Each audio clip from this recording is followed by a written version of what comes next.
করে ক্ষমা করো মনিব আমার, ভিখারি রহিব বসে ছাড়িব না ধার।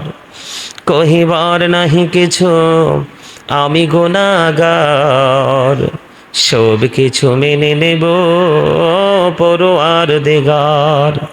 ভালো মন্দ সবই আছে তোমার জমিনে, ধরিবে না দোষ প্রভু আশা রাখি মনে।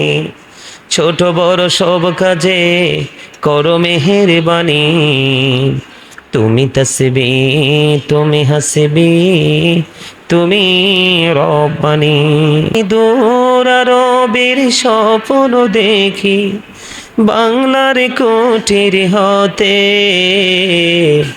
বেহুশ হয়ে চলেছি যেন কেঁদে কেঁদে কাবার পথে।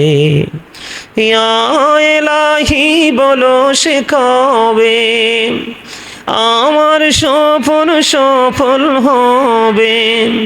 আমি গরিব বলে হব কি নিরাশ, মদিনা দেখার নেয়ামতে বেহুশ হয়ে চলেছি যেন কেঁদে কেঁদে কাবার পথে। ইয়া এলাহি বলো সে কবে মোদের স্বপ্ন সফল হবে। মোরা গরিব বলে হব কি নিরাশ, মদিনা দেখার নেয়ামতে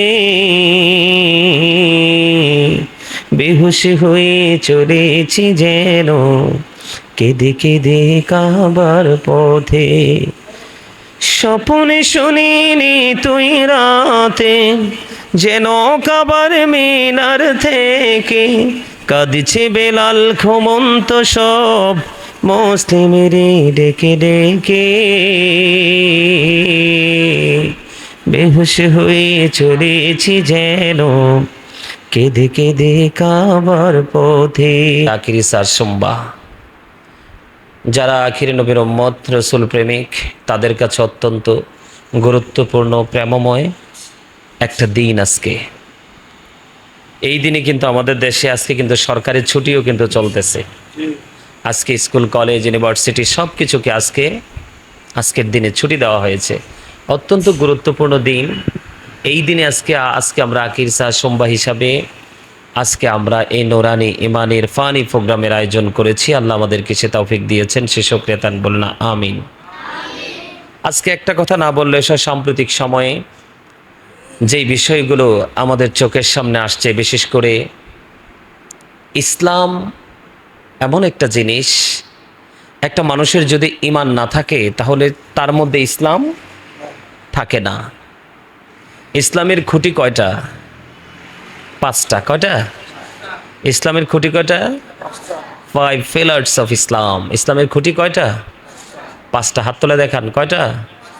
সর্বপ্রথম হলো ঈমান। সর্বপ্রথম কি? এখন ছোট্ট করে কিছু কথা বলবো, যে বিষয় দিয়ে কথা না বললেই নয়। আমার রাসূল বলে গেছেন কিয়ামতের পূর্বক্ষণে জ্বলন্ত আগুনের কয়লা হাতে রাখা সম্ভব হবে, কিন্তু ঈমান রাখা সম্ভব হবে না।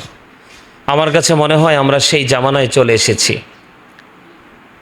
গত 2 বছর আগে আমাদের বাংলাদেশে একটা গণ অভ্যুত্থান হয়েছিল, তাই না?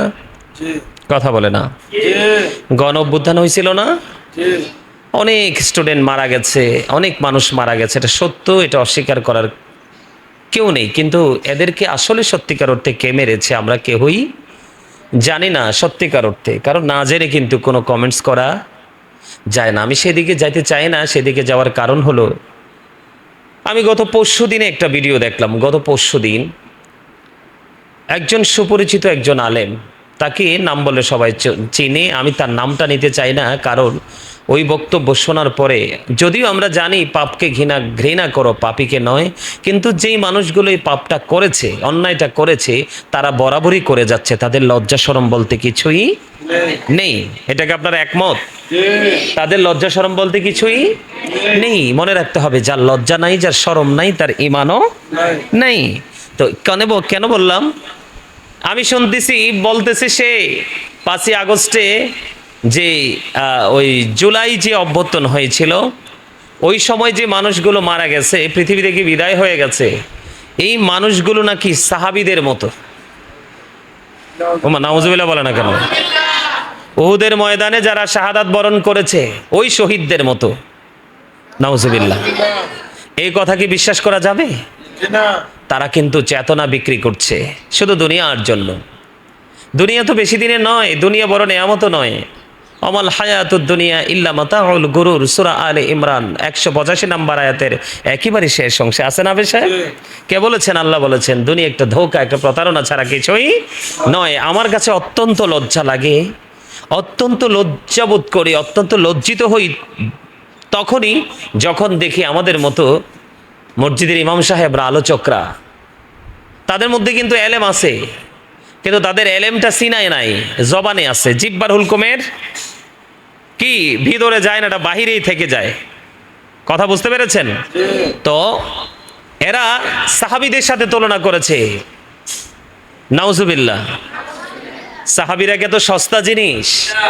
এই পৃথিবীর মানুষ তো নিজের পকেটের জন্য, কারণ জুলাই অভ্যুত্থানের পরে বাংলাদেশ ভালো কিছু পায় নাই। পাইছে? হ্যাঁ, এখন তো বিদ্যুৎ যেই পরিমাণ লোডশেডিং দিচ্ছে, অত্যন্ত ভয়ঙ্কর অবস্থা। এটার জন্য কাকে দায়ী করা যায়? আজকেও আমাদের বাসায় কিন্তু গ্যাস নাই, রান্না হচ্ছে না। আমি বাসি খাবার খাইয়ে আসছি, এখানে গ্যাস নাই, রান্না করবে কি দিয়ে? যাই হোক, আমি সেদিকে যেতে চাই না, কারণ একটা দল যখন ক্ষমতা থাকবে তার নেগেটিভ পজিটিভ দুটো সাইডে থাকে, কারো কম কারো বেশি। এটা কিন্তু অস্বীকার করার কোনো সুযোগ নেই। আমরা দেখতে পেলাম গণ অভ্যুত্থানের পরে কিছু আলেম পর্যন্ত, আরে সাধারণ মানুষ, ওরা তো ব্যবসার জন্যই রাজনীতি করছে। ম্যাক্সিমাম লোকই ব্যবসার জন্য রাজনীতি করছে, টাকার জন্য রাজনীতি করছে, জনসেবার জন্য রাজনীতি করছে না। কিন্তু এই কাতারে যখন কোন আলেমরা এসে দাঁড়িয়ে যায়, তো আমরা লজ্জাবোধ করি, অত্যন্ত লজ্জিত হই যে আলেমরা পর্যন্ত বিক্রি হয়ে যায়। সাহাবাই কেরামদের সাথে তুলনা করছে। সাহাবাই কেরামরা কি সস্তা জিনিস? কথা বলে না।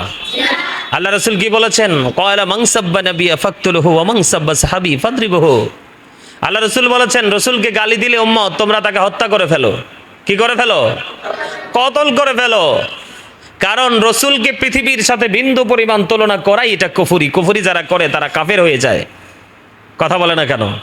এখনকার মানুষ কিন্তু কথায় কথায় শিরক, কথায় কথায় কুফর করছে। তখন আলেমরা বলবো এই মোল্লার মাথা ঠিক নাই। আসলে যারা বলে মাথা ঠিক নাই তাদেরই মাথা ঠিক নাই, কারণ তারা ভালো মন্দ বোঝার ক্ষমতা এখনো তাদের ব্রেইনে ধারণ করতে পারে। এরপরে বলেছেন অমাং সাব্বা সাহাবী ফাদরিবহু, সাহাবায়ে কেরামকে গালি দেওয়া যাবে না, বকা দেওয়া যাবে না। তাদেরকে বকা দিলে ইমানদার তোমরা বাইন্দা পিঠাও, প্রহার করো। নাউজুবিল্লাহ। তাহলে সাহাবীদের মর্যাদা আকাশ ছোঁয়া, যেটা তুলনা করা যায় না। যায় যারা অন্তর, যারা চক্ষু দ্বারা, তারা রসুলকে ইমানের দ্বারা দেখেছে প্র্যাকটিক্যালি, তাদের মর্যাদা পৃথিবীর কারোর সাথে হয় না। একটা সাহাবীর যে ঘোড়া ইউজ করেছে, ঘোড়ার খুরার নিচের 3 আঙ্গুলের 1 চিমটি মাটি যদি এক পাল্লা রাখা হয়, গাউসে পাক থেকে ধরে গোটা পৃথিবীতে যত আল্লাহর ওলি পয়দা হবে, সকল আল্লাহর ওলিকে যদি এক পাল্লা তোলা হয়, সাহাবীদের ঘোড়ার খুরার নিচের 3 আঙ্গুলের 1 চিমটি মাটির ওজন ভারী হয়ে যাবে। সুবহানাল্লাহ। সেই সাহাবীর সাথে তুলনা করছে। এটা ঈমানকে নষ্ট করার মতো, ঈমানকে ধ্বংস করার মতো বক্তব্য। আমরা সেই বক্তব্য বিশ্বাস করব না। সম্মানিত উপস্থিতি, আরেকটা বিষয় হলো, আমরা দেখতে পাচ্ছি, আমি ইতিপূর্বে অনেকবার বলেছি যে আমরা কোরআনে পড়েছি আল্লাহ রাব্বুল আলামিন বলেছেন, এখানে হাফেজ সাহেবরা আছেন, ভুল হলে আমাকে ধরাই দিবে, আমার কোনো আপত্তি নাই। আল্লাহ রাব্বুল আলামিন বলেছেন ইন্নামাল খামরু ওয়াল মাইসিরু ওয়াল আনসাবু ওয়াল আজলামু রিজসুম মিন আমালি শাইতান। মদ, জুয়া, মূর্তি, ভাগ্য গণনা, এগুলো ঘৃণ্য বস্তু, শয়তানের কাজ। কি? যেটাকে আমরা বলি ভাস্কর্য বলা হয়, মানুষের মূর্তি তৈরি করা। কি তৈরি করা? মাটি দিয়ে, কাদা দিয়ে তৈরি করা হয় নাই? আমাদের দেশে একজন বক্তা, ওরে বাপরে বাপরে বাপ, আমাদের দেশের কিছু বোকা মানুষ, ও নারী কেলেঙ্কারিতে জেলে গেছে। কি? ও নারী কেলেঙ্কারিতে জেলে গেছে। জেলে যাওয়ার পরে তার দলের লোক তাকে শোধরানোর জন্য সুযোগ না দিয়ে তাকে ফুল ছিটিয়ে বরণ করেছে। ওমা নাউজুবিল্লাহ কয় না? তখন তো তারা মনে করেছে যে আমাদের এটা ফেরেশতা, আমাদের ফেরেশতাকে তোহমত দেওয়া হয়েছে, নেগেটিভ ক্লেম দেওয়া হয়েছে। তারা এটা মনে করেছে। আসলে মিথ্যা কথা। আজকে বুঝতেছি শেখ হাসিনা যখন ছিলেন প্রাইম মিনিস্টার, তখন উনি গলা ফাটিয়ে বলেছিলেন যদি আমার মূর্তিও বানানো হয় সেটা আমি ভেঙে গুড়িয়ে দেব। আজকে জুলাই স্মৃতি জাদুঘরের মধ্যে 141 কোটি টাকা, বাড়ির কাছের কথা, 141 কোটি টাকা বে শুধু মূর্তি নির্মাণ করেছে। আরো অনেক কিছু আছে, আমি প্র্যাকটিক্যালি দেখিনি, টিভিতে দেখছি। এখন ওই বক্তা কোথায়? উনি কি হারিয়ে গেল নাকি? নাউজুবিল্লাহ বলবেন না আপনারা? আরো জোরে বলেন। যে আলেম সময়ের সাথে পাল্লা দিয়ে সুর চেঞ্জ করে সেটা আলেম নয়, আলেম নামের জালেম। কি? যেটা সময়ের সাথে পাল্লা দিয়ে, কি দিয়ে? সময়ের সাথে সময় চেঞ্জ হয়, ওই আলেমের কি হয়? বক্তব্য চেঞ্জ হয়। তাহলে তার ঈমান নেই, তার ঈমানে যথেষ্ট গলদ রয়েছে। ঠিক কিনা বলেন? এগুলা কি? মুনাফিক। এগুলা কি? মুনাফিক। এখন এই মুনাফিক কোথায়? আজকে দেখলাম আরেক বক্তব্য, সেটাও বক্তব্য দিছে ভুল। কারণ সারা দেশের মানুষ তো বলতেছে 501 নাম্বার রুম। অনেক টিভিতে কমেন্টস বক্সে দেখছি 501 নাম্বার রুম। আমার মাথায় তো ঢুকে না রে, 501 নাম্বার রুম মানে কি? আরেকজন বলতেছে হুজুর আপনি বুঝেন নাই, 501 নাম্বার রুমে ওখানে জান্নাতের টিকিট দেওয়া হয়। নাউজুবিল্লাহ বলে না কেন? আরো জোরে কি বলা হয়? আমি যদি সত্যিকারের আলেম হয়ে থাকি, আরে আমাকে সবাই শ্রদ্ধা করবে, আওয়ামী লীগ করবে, বিএনপি করবে, জাতীয় পার্টি করবে, যত দল আছে আমি আলেম হিসাবে আমাকে সবাই মূল্যায়ন করবে। আমি কোন দলের হব না, যেটা সত্য সেটা বলবো, যেটা মিথ্যা সেটাও বলবো, যেটা ভুল আমি বলবো ভাই এটা আপনার ভুল হয়েছে, এটা করা যায় না। তা আমি এই কথাগুলো আজকে বলছি এজন্যে, আমরা যখন আল্লাহর ওলির মাজার জিয়ারত করতে যাই, আমাদের আপন স্বজনের জিয়ারত করতে যাই, তখন ওরা বলে এটা নাকি বেদাত। কথা বলে না? অথচ কবর জিয়ারাতের বৈধতা কোরআনে আছে, হাদিসেও আছে। আছে না নাই? আছে না? কিন্তু মূর্তি পুজো করা, মূর্তি বানানো, হিন্দুদের মূর্তি মন্দিরে গিয়ে গীতা পড়া, এগুলোকে আছে? আমরা আহলে সুন্নাত ওয়াল জামাত তখন যেমন ছিলাম এখনো তেমন আছি, ভবিষ্যতেও তেমনই থাকবো। তো আমি গোটা পৃথিবীর মুমিন মুসলমান ভাই বাবাদেরকে, মা বোনদেরকে বলবো, সব আলেমের সাথে সম্পর্ক করা যাবে না, সব আলেমের সাথে প্রেম করা যাবে না, সব আলেমকেই সত্যবাদী মনে করা যাবে না, সব আলেমকেই দিনের মানে পথ দেখানো ওয়ালা মনে করা যাবে না। আপনারা দেখেন যেই আলেমগুলো মিলাদুন নবীকে নিয়ে বিতর্কিত বক্তব্য দেয়, আহলে সুন্নাত ওয়াল জামাতের আলেমদেরকে নিয়ে, আল্লাহর ওলিদেরকে নিয়ে কটূক্তি করে, তারাই দেখেন আজকে তারা ওই যে গত 2 বছর আগে যে বক্তব্য দিয়েছিল, 2 বছর পরে কিন্তু তাদের এই বক্তব্য তাদের জবানে নেই। সম্মানিত উপস্থিতি, আমি আপনাদেরকে বলে দিতে চাই যে ওরা এমনও বলেছে যে আমাদের দেশের সুদের মহাজন যখন বসেছিলেন ইন্টারিম হিসেবে, তখন আমাদের দেশের আলেমরা তাদের জবানটাকে টোটাল সাইলেন্ট করে রেখেছিল। কি করে রেখেছিল? সাইলেন্ট করে রেখেছিল, তার মানে একদম বন্ধ করে রেখেছিল। তারা সুদের বিরুদ্ধে কোনো কথা বলে নাই, বরংস তারা বলেছে এই লোকটার বিরোধিতা করা যাবে না, এই লোকটা নবী রাসূলদের পদ্ধতির মাধ্যমে এসেছে। নাউজুবিল্লাহ বলে না কেন? এই জন্য গোটা পৃথিবীর মানুষকে বলবো, আমার রাসূল বলে গেছেন আহলুস সুন্নাহ ওয়াল জামাত ইজ দ্য বেস্ট পার্টি। আহলুস সুন্নাহ ওয়াল জামাত হলো শ্রেষ্ঠ দল। এই দলের চেয়ে শ্রেষ্ঠ আর কোনো দল হতে পারে না। সুন্নি জামাত বললাম তো, ওই সময় যা বলেছিল আজকেও তা বলছে, ভবিষ্যতেও তাই বলে যাবে। আমরা নবীজির মিলাদুন নবী আসছে, এখন কিন্তু আবার নতুন নতুন বেদাতের ফতোয়া দেয়া হচ্ছে। এরা শিরিক করছে, কুফরি করছে, ওগুলো তাদের চোখে পড়ছে না। মদিনাওয়ালার আশেকরা মদিনাওয়ালার আগমনে আনন্দ উৎসব করবে, দান সাদাকা করবে, তারা মিলাদ মাহফিল করবে, ওরা বেদাতের গাট্টি নিয়ে বের হয়ে গেছে। সম্মানিত উপস্থিতি, আমি গোটা পৃথিবীর মুমিন মুসলমানকে বলবো যে যারা সাদাকে সাদা বলতে পারে না, কালোকে কালো বলতে পারে না, তারা কখনো হক্কানি আলেমও হতে পারে না। যারা সত্যকে সত্য বলতে পারে না, যারা মিথ্যাকে মিথ্যা বলতে পারে না, তারা কখনো হক্কানি আলেম হতে পারে? তাদের কথা শোনা যাবে না, তাদের কথা বিশ্বাস করা যাবে না, এবং তাদের পিছনে দাঁড়িয়ে ইক্তাদাইতু বিহাজাল ইমামও বলা যাবে না। তাদেরকে আমরা আমাদের ইমামও মনে করতে পারবো না, কারণ যার ঈমান ঠিক নাই তার কোনো কিছুই টিকবে না। সম্মানিত উপস্থিতি, সারা পৃথিবীর মুমিন মুসলমানকে বলবো, ওই সমস্ত আলেম ওলামাদের বক্তব্য শোনা থেকে বিরত থাকবেন। তাদের বক্তব্য শুনবেন 1 ঘন্টা ভালো, লাস্ট 15 মিনিটে এমন বক্তব্য দিবে যেই বক্তব্য আপনার ঈমান আমল পুরোটাকে ধ্বংস করে দেবে। আল্লাহ যেন আমাদের ঈমান এবং আমলকে টেকসই রেখে যেন আমরা পথ চলতে পারি, আল্লাহ যেন আমাদেরকে সে তৌফিক দান করে। সকলে বলেন আমিন। এই বলে আমি আমার সংক্ষিপ্ত আলোচনা শেষ করেছি। আখিরি দাওয়ানা আলহামদুলিল্লাহি রাব্বিল আলামিন। আমিন। ربنا ظلمنا أنفسنا وإن لم تغفر لنا وترحمنا لنكونن من الخاسرين. رب اجعلني مقيم الصلاة ومن ذريتي ربنا تقبل دعاء ربنا اغفر لي ولوالدي وللمؤمنين يوم يقوم الحساب. ربنا لا تزغ قلوبنا بعد إذ هديتنا وهب لنا من لدنك رحمة إنك أنت الوهاب. ربنا آتنا في الدنيا حسنة وفي الآخرة حسنة وقنا عذاب النار. ربنا فاغفر لنا ذنوبنا وكفر عنا سيئاتنا وتوفنا مع الأبرار.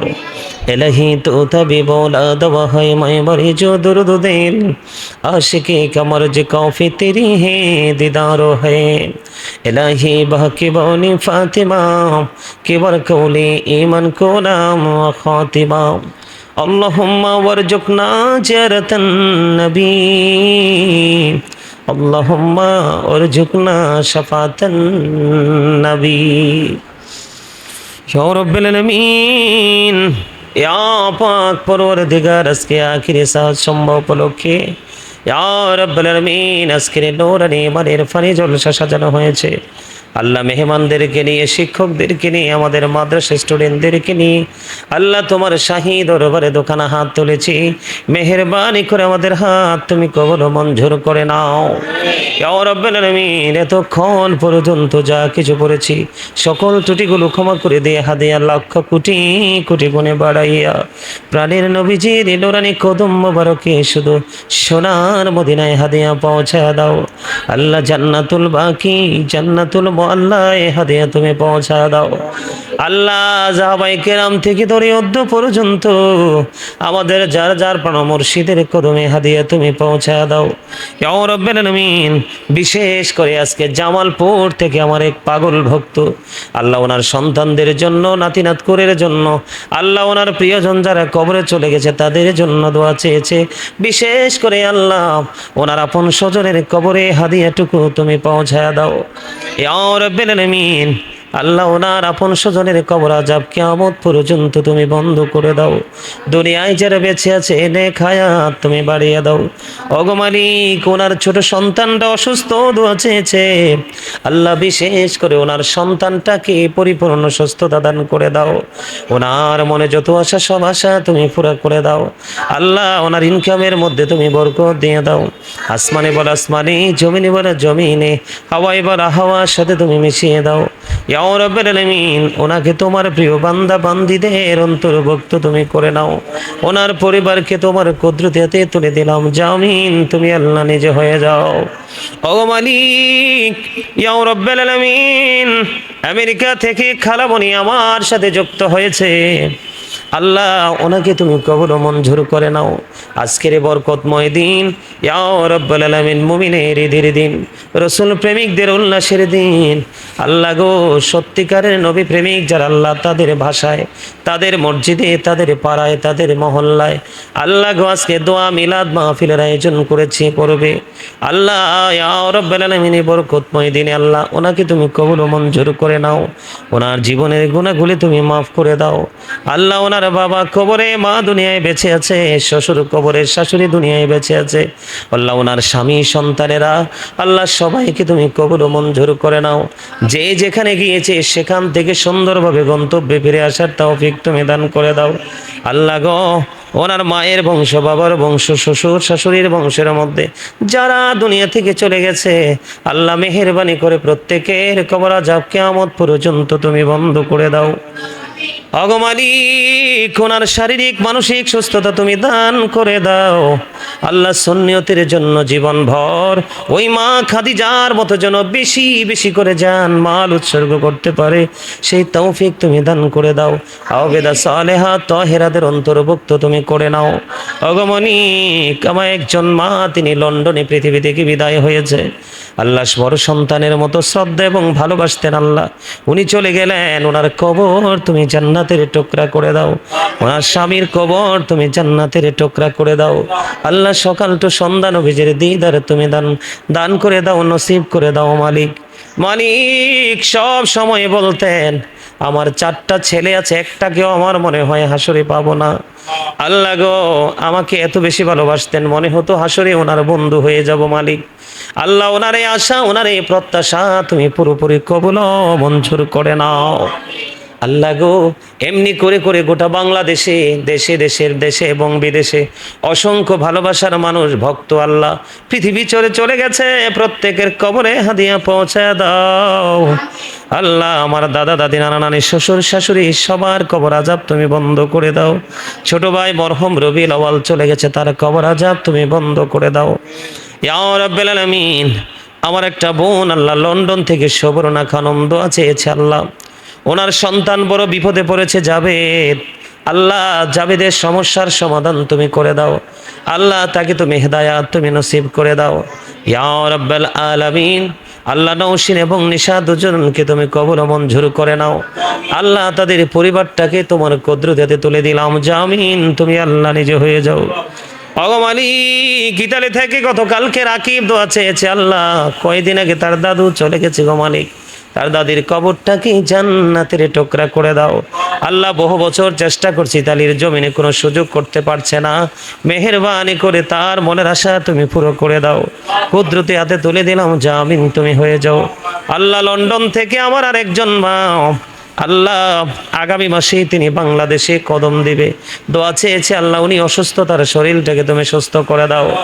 আল্লাহ, সুন্দর সুষ্ঠুভাবে যেন বাংলার জমিন আসতে পারে, সেই তৌফিক তুমি দান করে দাও। আল্লাহ, আজকে সকাল আর একজন আমেরিকা থেকে দোয়া চেয়েছে, নভেম্বরে তিনি দেশে আসবে, উনি ওর জন্য সুন্দরভাবে আসতে পারে, তৌফিক তুমি দান করে দিও। ওনার একটা আদরের সন্তান মরহুম গোলাম কিবরি, আল্লাহ আমেরিকার জমিনে যুদ্ধে শহীদ হয়ে গেছে। ইয়া রাব্বুল আলামিন, ইয়া পাক পরওয়ারদিগার, তার কবরটাকে জান্নাতের টুকরা করে দাও। আল্লাহ, মেহেরবানি করে ইকবাল দোয়া চেয়ে, নুরুল আলম কাকা দোয়া চেয়েছে। আল্লাহ, মেহেরবানি করে এমনি করে করে আল্লাহ গো, নরসিংদী থেকে দোয়া চেয়েছে, নোয়াখালী থেকে দোয়া চেয়েছে। আল্লাহ, হবিগঞ্জ মাধবপুর থেকে দোয়া চেয়েছে। আল্লাহ, অসংখ্য গণিত মানুষ এবং ইকরাম ভাই দোয়া চেয়েছে, উনি উমরাতে যেতে চায়, ওনার যাওয়ার ব্যবস্থা তুমি করে দাও। আল্লাহ, আল্লাহ গো, এই মাদ্রাসার সমস্ত শিক্ষকগুলোকে, স্টুডেন্টগুলোকে এবং যারা সময় সময় আল্লাহ আমাদের বাচ্চাগুলোকে ভালোবেসে মহাব্বত করে শারীরিক মানুষ আর্থিকভাবে সহায়তা করছে, আল্লাহ তাদের সবাইকে তুমি কবুল ও মঞ্জুর করে নাও। আল্লাহ গো, মেহেরবানি করে আমি আজকে অনেক দিন অসুস্থ, আমাকে তুমি সুস্থতা দান করে দাও। আমার ভাইয়েরা বিদেশের জমিনে, তাদেরকে তোমার কুদরতে তুলে দাও, ঈদ করে দিলাম, তাদেরকে তুমি কবুল ও মঞ্জুর করে নাও। ইয়া রাব্বিল আলামিন, মেহেরবানি করে মালিক, সবার নাম বলতে পারবো না, অসংখ্য অগণিত ভক্তবিন্দু, কোটি কোটি ভক্তবিন্দু, আল্লাহ তাদের সবাইকে তুমি কবুল ও মঞ্জুর করে নাও।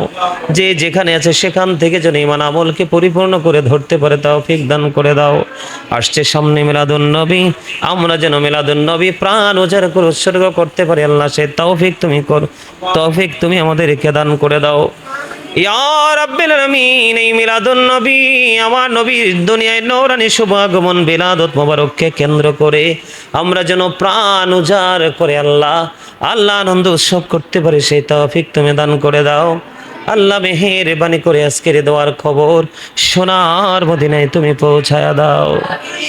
দয়া করে ক্ষমা করো মনিব আমার, ভিখারি রহিব বসে ছাড়িব না ধার, কহিবার নাহি কিছু আমি গুনাহগার, সব কিছু মেনে নেব পরওয়ারদিগার। ভালো মন্দ সবই আছে তোমার জমিনে, ধরিবে না দোষ প্রভু আশা রাখি মনে। ছোট বড় সব কাজে করো মেহেরবানি, তুমি তাসবি তুমি হাসবি তুমি রব্বানি। রব্বির হামহুমা কামা রব্বায়ানি সগীরা, রব্বির হামহুমা কামা রব্বায়ানি সগীরা। আমি দূর আরবের স্বপ্ন দেখি বাংলার কুটির হতে, বেহুশ হয়ে চলেছি যেন কেঁদে কেঁদে কাবার পথে। ইয়া এলাহি বলো সে কবে আমার স্বপ্ন সফল হবে। আমি গরিব বলে হব কি নিরাশ মদিনা দেখার নেয়ামতে, বেহুশ হয়ে চলেছি যেন কেঁদে কেঁদে কাবার পথে। ইয়া এলাহি বলো সে কবে মোদের স্বপ্ন সফল হবে। মোরা গরিব বলে হব কি নিরাশ মদিনা দেখার নেয়ামতে, বেহুশ হয়ে চলেছি যেন কেঁদে কেঁদে কাবার পথে। স্বপ্নে শুনিনি তুই রাতে যেন কাবার মিনার থেকে কাঁদছে বেলাল ঘুমন্ত সব মুসলিমেরে ডেকে ডেকে, বেহুশ হয়ে চলেছি যেন কেঁদে কেঁদে কাবার পথে। ও মালিক, মরার আগে সোনার মদিনা তুমি দেখায়ো, মৃত্যুর দশার আগে জীবনের গুনাহগুলো তুমি মাফ করে দিও। আল্লাহ, যেদিন আখির বিছানায় শুইব মালিক, ওই আখির দিনে আল্লাহ গো আমাদের প্রত্যেকের জবানে ও কলবে জারি করে দিও। আল্লাহ মধুর কালেমাটুকু লা ইলাহা ইল্লাল্লাহ মুহাম্মাদুর রাসূলুল্লাহ।